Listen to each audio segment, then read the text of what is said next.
Alright, let's dive right in. Mace Windu is a legend. Samuel L. Jackson with a purple lightsaber. Iconic. But what if I told you Mace Windu is actually the reason Anakin Skywalker turned into Darth Vader? Yeah, I know, it sounds wild, like blaming the Jedi for bad weather.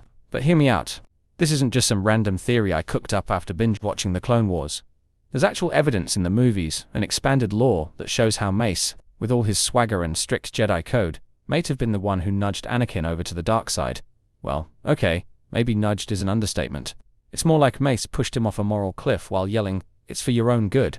We're going to look at key moments where Mace's decisions and attitude made Anakin's path to the dark side a whole lot easier. Was Mace a bad guy? No. But was he the best at reading people? Or, not treating them like rebellious teenagers? Also no. And if you're thinking, wow, this is going to be a Mace Windu hate video, it's not. I promise, I love the guy. He's a Jedi powerhouse, a smooth talker, and has arguably the best fashion sense in the galaxy. But even legends make mistakes.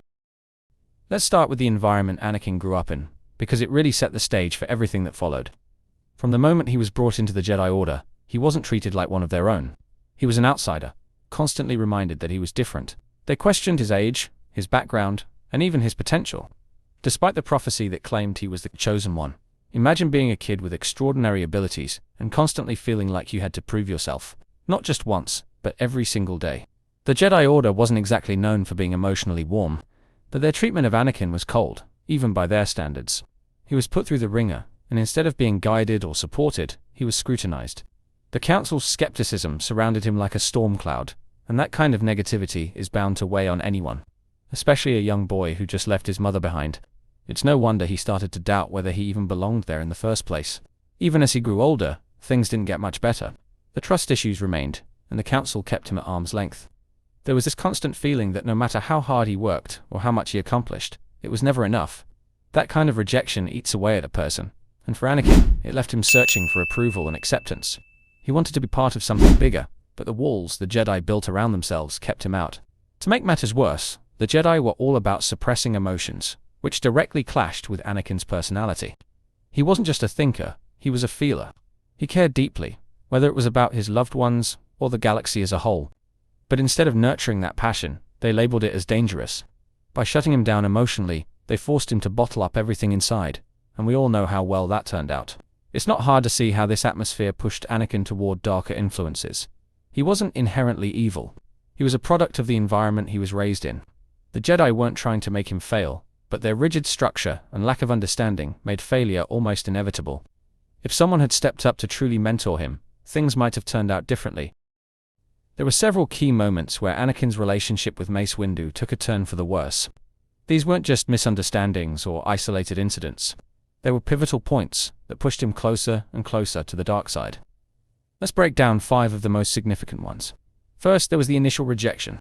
Anakin was brought to the Jedi Council as a young boy with incredible potential, but he wasn't welcomed with open arms. He was told flat out that he was too old, too attached, and too risky to train. Imagine being told you're special and destined for greatness, only to have the people you're supposed to look up to treat you like you don't belong. That sting of rejection never left him. Then there was the denial of the rank of Master. When Anakin was placed on the Council during the Clone Wars, it should have been a huge honor. But instead of granting him the full rank of Master, they kept him in a lesser role. It wasn't just a slight, it was a public humiliation. Anakin saw it as a sign that, no matter what he achieved, he'd never truly be respected by the people who were supposed to guide him. The third moment came when his loyalty was questioned during the war. Anakin put his life on the line countless times, yet the Council never fully trusted him. They used him to spy on his closest ally, Chancellor Palpatine, without considering the toll it would take on his relationships. That lack of trust drove a wedge between him and the Jedi, making him feel like an outsider, even among his own. Another critical moment came during a pivotal duel. When Anakin defeated Count Dooku, it should have been a turning point in the war and in his career. But instead of celebrating his victory, the Jedi raised concerns about how he handled the situation. It was another instance where his actions weren't met with support, but with suspicion. Instead of feeling validated, he felt scrutinized. Finally, there was the ultimate betrayal. When the Sith's identity was revealed, Anakin was caught between two worlds. He turned to the Council for guidance, but what he found was hypocrisy and cold calculation.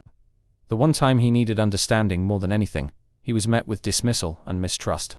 That was the final push he needed to abandon everything he'd ever believed in. Each of these moments chipped away at Anakin's faith, leaving him isolated and vulnerable.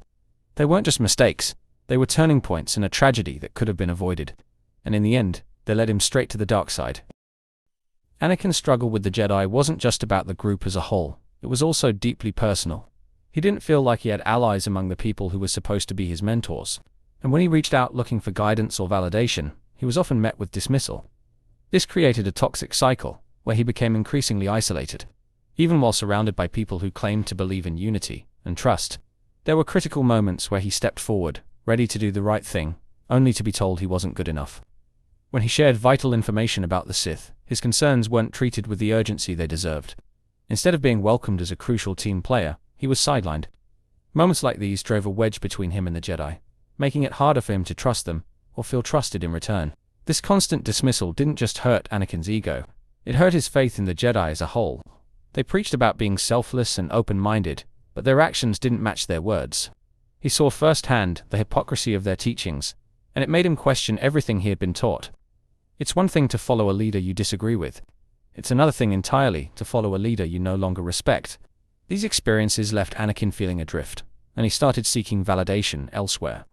It wasn't about ambition or power at first, it was about finding someone who believed in him. Unfortunately, the person who stepped into that role wasn't a Jedi. The lack of trust and understanding from his mentors created a void, and that void was quickly filled by someone with much darker intentions. If the Jedi had truly trusted him, or at least tried to meet him halfway, things might have turned out differently. But by constantly pushing him away, they made it easier for him to walk toward a path they couldn't follow. One of the most pivotal moments in Anakin's story came when he was caught in the middle of a life-altering confrontation. It was the moment that forced him to choose sides, and sadly, it wasn't the choice anyone wanted him to make. This was a critical event where everything the Jedi stood for was thrown into question, and their actions in this moment played a massive role in shaping Anakin's future.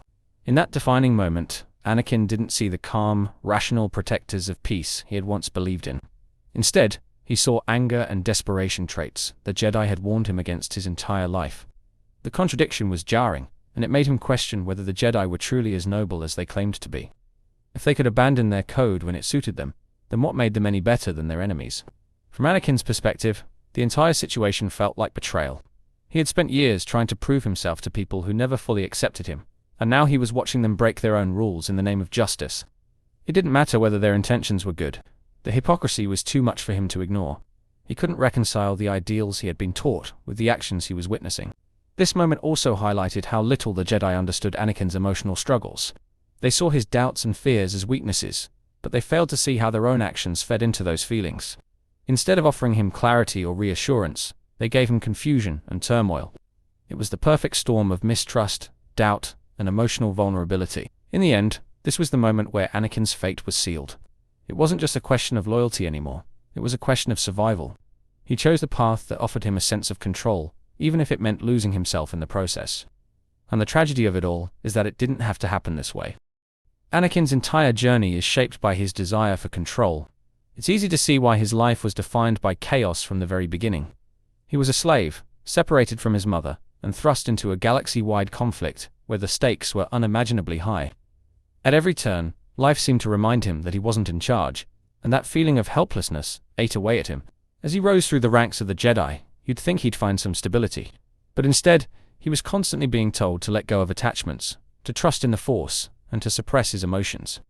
For someone like Anakin, who craved stability and control, this advice felt impossible. It wasn't just bad timing, it was the wrong message for someone with his unique struggles. This lack of control extended to the people he cared about most.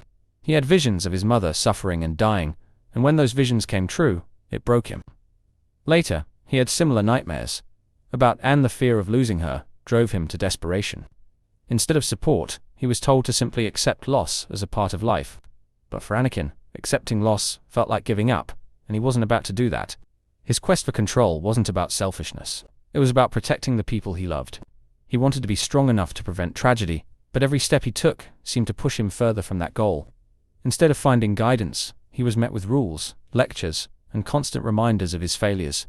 It's no wonder he started looking elsewhere for solutions. This is where the cracks really started to show. Anakin didn't want to become a monster. He wanted to save the people he loved. But when he couldn't find the answers he needed from the Jedi, he turned to someone who seemed to understand his fears. In his mind, this wasn't about choosing sides, it was about taking control of his own destiny. When we look back on everything that happened, it's hard not to wonder how things could have been different. Anakin's story is one of tragedy, but it's also a reflection of the people and systems around him. His fall wasn't inevitable. It was the result of countless choices, misunderstandings, and missed opportunities. The most striking part of this story is how well-meaning intentions can go so horribly wrong. The Jedi thought they were protecting the galaxy by following their code to the letter. Anakin thought he was saving the people he loved by embracing the dark side. Neither of them wanted destruction, but their actions led directly to it. It's a reminder that good intentions aren't enough. Without understanding, empathy, and flexibility, even the best plans can fall apart.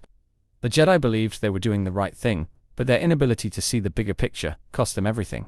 And Anakin, desperate to find answers, ended up losing himself in the process. This legacy is complicated because it's not about heroes or villains, it's about flawed people making flawed decisions. Anakin's fall wasn't the result of one bad choice. It was the culmination of years of mistrust, fear, and miscommunication. The same can be said for the Jedi. They didn't fail because they were evil, but because they couldn't adapt. In the end, this story is both a warning and a lesson.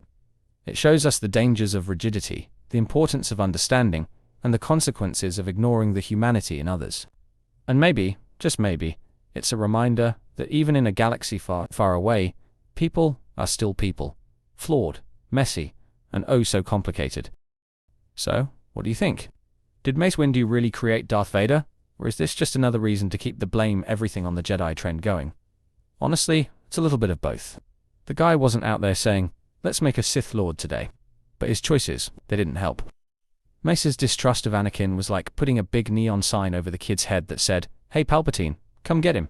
And let's not forget the infamous moment where Mace was ready to chop Palpatine in half, while Anakin was having a full-on emotional breakdown in the corner. Not exactly Jedi Therapy 101, right? But I get it. Mace was trying to save the galaxy.